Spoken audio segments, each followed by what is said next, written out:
Hello,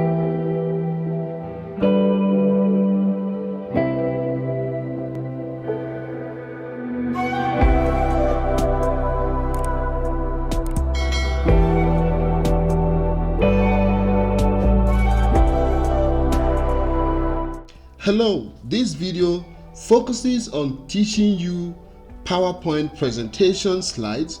If you are a graduate student planning to create your own PowerPoint presentation slides for your dissertation or thesis presentation, this video is a guide for you, and it's going to teach you how you can create compelling, short and straightforward PowerPoint presentation slides for your presentation.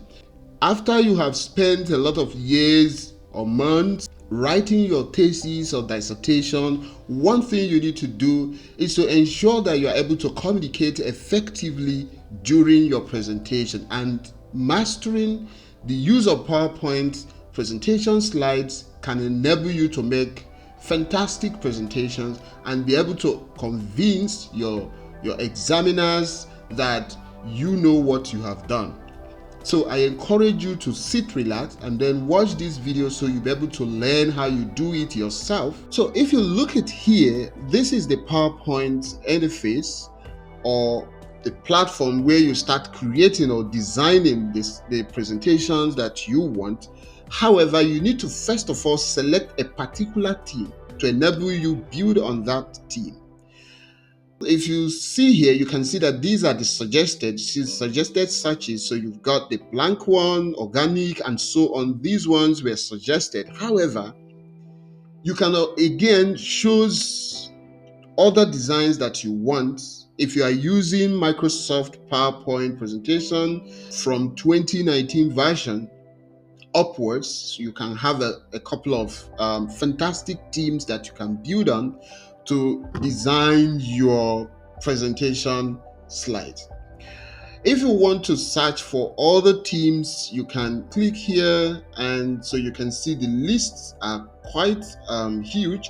You see education has up to 59 themes, business has up to 67 themes, photo, business plan, learning, personal, papers and reports. So let me click on education, for example, so you see that you've got quite a lot suggested themes.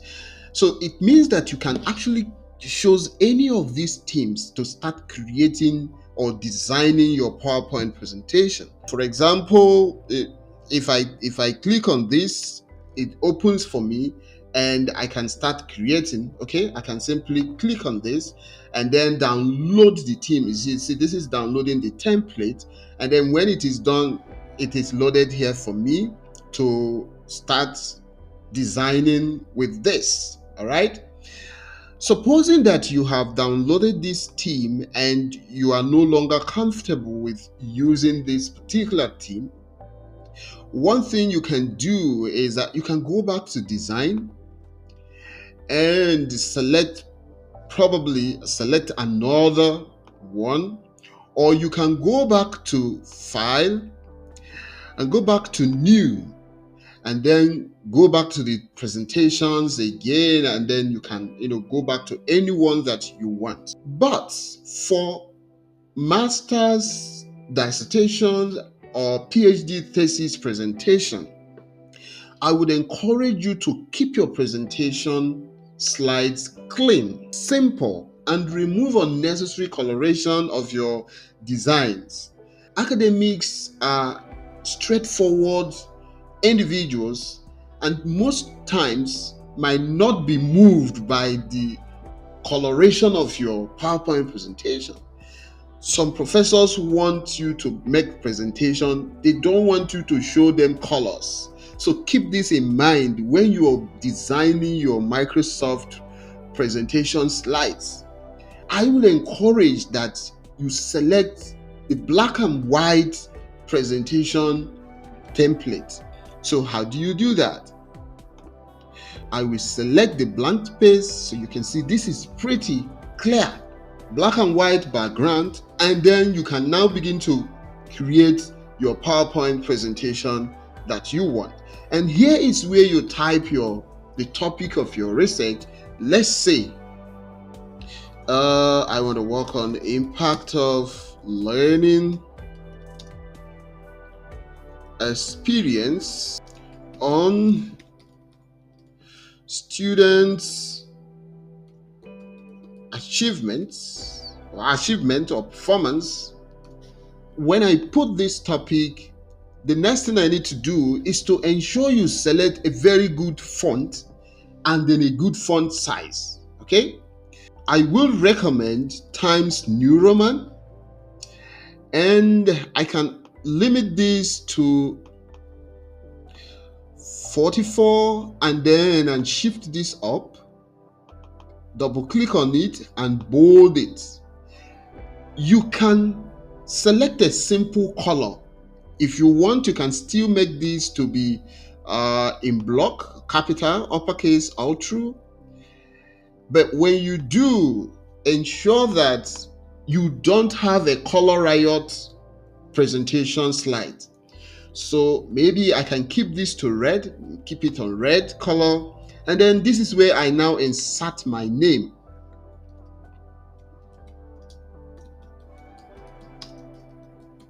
Right? And I will say Leipzig University, Germany. For example, this is basically what you need to have on the title page. Then you can check out to be sure that you're using the same font all through your presentation slides. Remember, academics can easily be pissed off with very little thing, and they can magnify that, and they can count it that it might be your inability to pay attention to details. So you don't want to first of all piss off your professors or your examiners even before you start your presentation. So make sure that everything is straightforward, because when a student is making a presentation, you are already tensed. So you don't want additional tension on top of the one you are already battling. So this is why you need to be very careful. So I'm going to keep this to Times New Roman, Times New Roman, and then if I'm going to use font 24, font size 24, I will have to keep it consistent across the slides. And then another important point I need you to note is that if your master's dissertation is, let's say, 30 pages, you don't have to struggle to put all the contents of the 30 pages inside your PowerPoint presentation slides. No, you don't do that. Let me walk you through how you can do this, okay? If you look here at this point, you will see that you've got the themes that you need to create your presentation slides. So the next part is to ensure that I put my introduction, because for a typical thesis or master's dissertation, what you need is that you have your chapter 1, which talks about the background of the study, and it has a couple of sections that you need to talk about. I'm going to select this one, and this is where I will insert the introduction. And remember that all through the titles are on Times New Roman, the color, the font size. Okay, I'm going to put this here, go here and ensure that it is on Times New Roman, and it is on what? 40. Remember? 40, and then I'll put it on red. And then again, I can make it like this and bold it. So you can see that the first and the second are similar, straightforward. Then this is where I'm going to insert my introduction, and the introduction should appear on bullet points.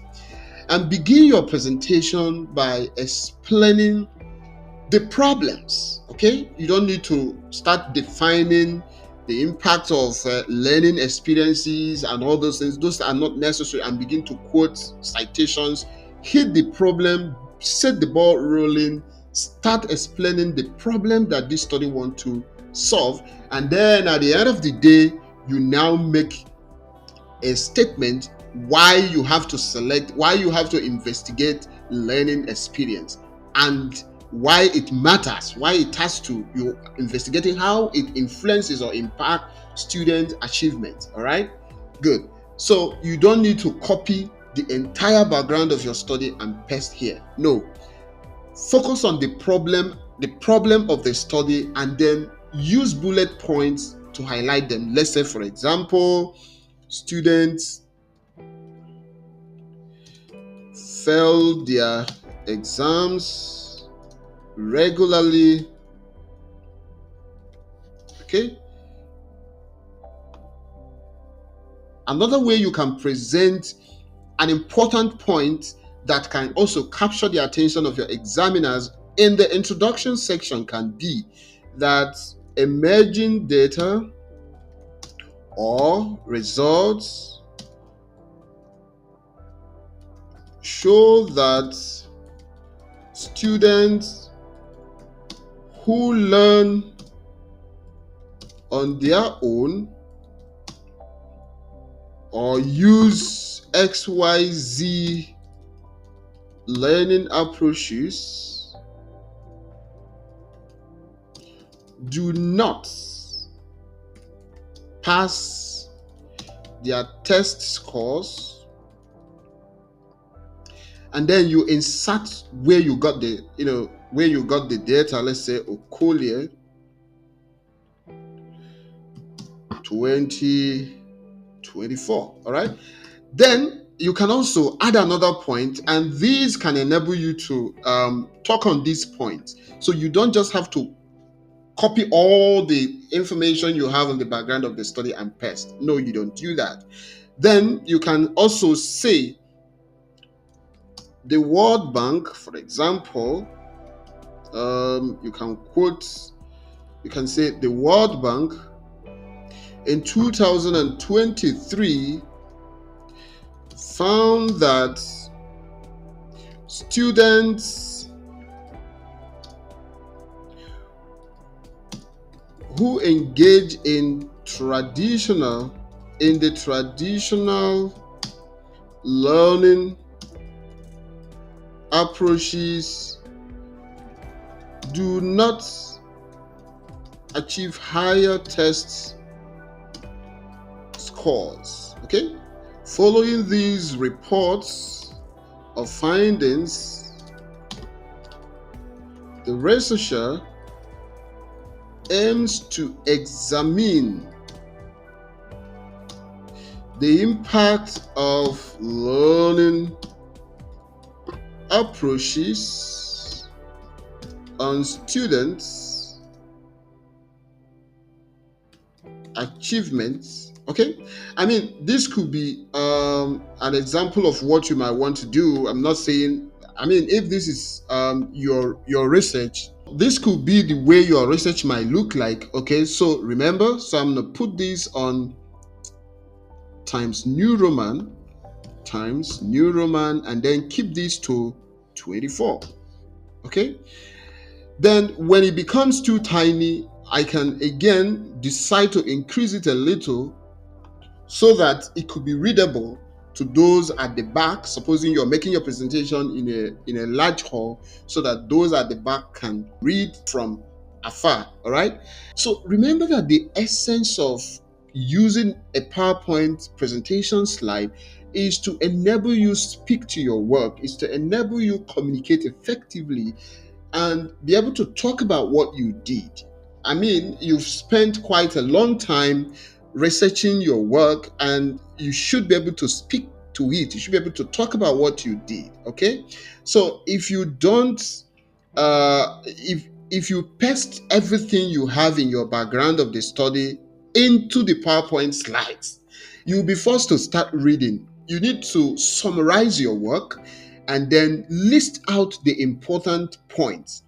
This is why I suggest that the best way to do this is to start hitting the nail at the head. Okay, you start with presenting the key problems that led you to conducting this study, not to start copying literature that Okole defined XYZ, James defined that. Some students will copy, in fact, we fool the first presentation slide after the title page with lots of definitions. That won't captivate the examiners. What will make the examiners want to listen to you more is that you are able to start telling them the problems that are existing, which your research is trying to solve. Okay, so remember, when you make claims, you need to back your claims up. So for example, here I can say James et al.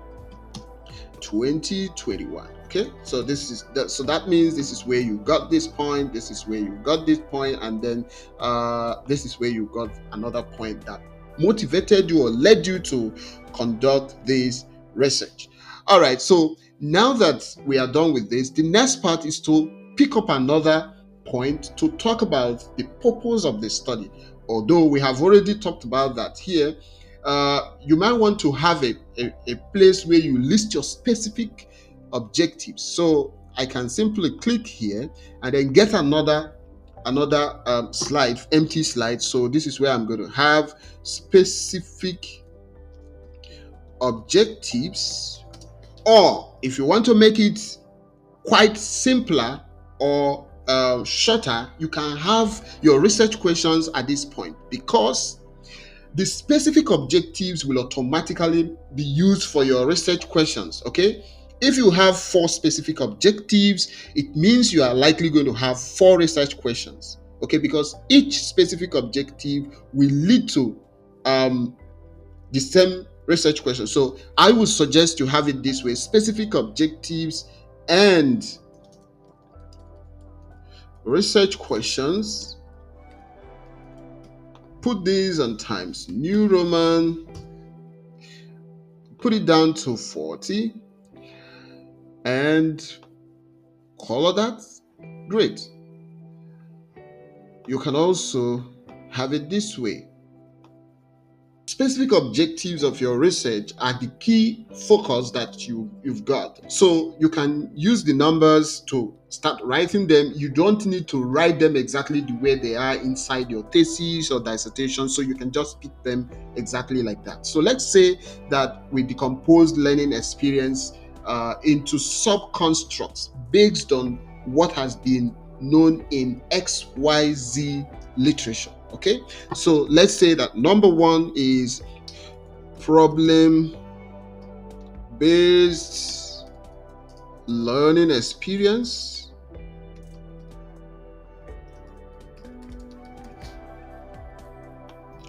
On students' achievements. 2, for example, I'm not saying this is exactly what it is. For example, I can say work-based learning experience on students'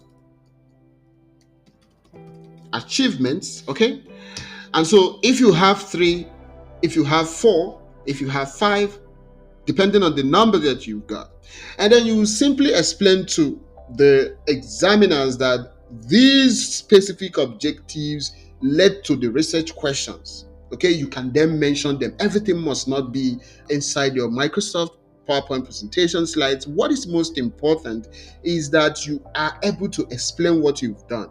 They have copies of your thesis or dissertation, and some of them have already read that long ago. So you don't need to empty everything, because the important thing here is that you've got short time, you've got a limited time, and you have to make sure that everything that you want to say, you are able to say them within this time frame, because examination is about timing and your ability to finish within that time frame. So if you're unable to complete your presentation within that time frame, that is also a problem for you, because you're likely going to lose the score. You don't want to be under pressure. Okay, time up, you need to stop your presentation. So you need to keep the slides simple so that you can time yourself that, for example, I'm going to use 2 minutes to talk about each slide. Okay, so that is one way you can go about this. So you know that if you have 10 slides, that means it's going to be 20 minutes. If you're given 10 minutes to talk about your work, then you need to create at least 5 presentation slides. If you know you can spend 1 minute on each slide, then you need 10 slides. So there are cases where we've seen graduate students with almost 50 something to 60 slides. That's overwhelming. Nobody's going to listen to that, and that will make you to start copying and pasting everything. Select the key points and make presentations on them. We will select the next part. At this point, we want to talk about the methodology, or if you have hypotheses, then you can add your hypotheses here. Hypotheses, and remember, keep this.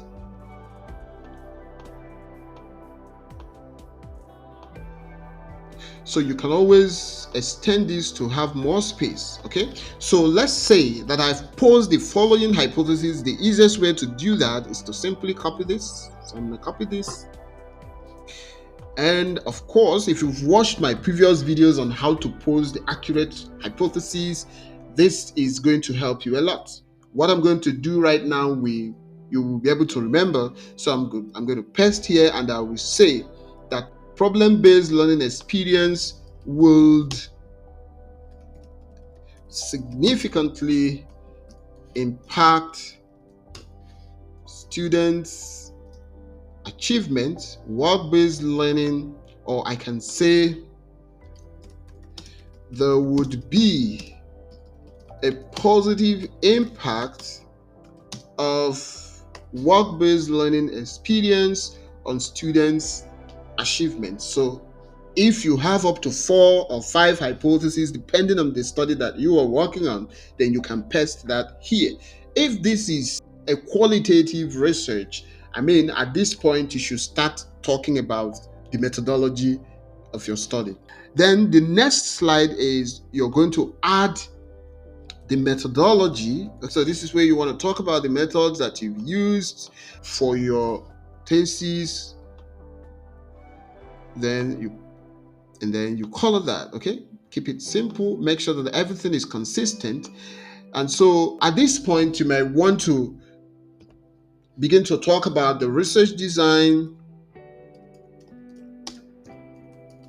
The research design adopted, you don't need to copy and paste. You already know the design that you've used, so just list them. The research design method of data collection. This is where you're going to talk about it. Talk about them from your head. You don't need to read them out there, or maybe you can just drop one sentence each to enable you to recollect. Maybe you can say, I use cross-sectional, so that you'll be able to remember that and then talk about it. You don't have to read it. You don't have to amass everything and paste there. There are some people under methodology, they will have one slide for research design, another slide for method of data collection, another slide for method of reliability and validity, no, just one slide you can talk about that. If you need to import a table and paste, maybe you can have another slide here where you can insert a table. You can put a blank space and then create a table, or maybe copy a table and paste. It will stay, and then you'll be able to link it and quickly talk about what you want. If you want to have another slide where you want to do a comparison between a particular method and another method, you can simply select this. You can see comparison. So this gives you an opportunity to drop your title, the subtitle of what you want to compare, and then you can list them here and list them there. There's no need to bore you with a whole lot of the slides that you might want to have. What is most important here is that you are ensuring that your slides are not too lengthy. Anything around 15 slides, 10 to 15 slides, 10 to 15 slides can do wonders. I mean, that would be awesome. That will send the right signal that, look, you've got what you did. And you can always refer the examiner to the chapter where it is. Let's say I want to talk about the reliability of my instruments, or reliability of my measure, or the measurement scales that I've used. When I talk about it, let's say for example that work-based learning measurement scale that I've used has reliability coefficient of 0.81. Kindly check page 43. Nobody stops you from having also a little piece of a little piece of paper where you can write this in, because you have to practice a couple of times before you go for your presentation. You can have people to listen to your presentation, and this will help you to prepare ahead of time, so you don't bore your listeners with a lot of confusing slides. Because one thing is important: if you litter this place with a lot of tests, it will be difficult for your examiners to struggle to read through them, and that may lead to get them getting pissed off or getting bored, and then you begin to see them press their phones. So when you are done with all your presentations, the next thing you need to do is to insert a thank you note. So you can simply use this, you can drag this to this point and then say thank you. Questions, right? So this is the point where you want to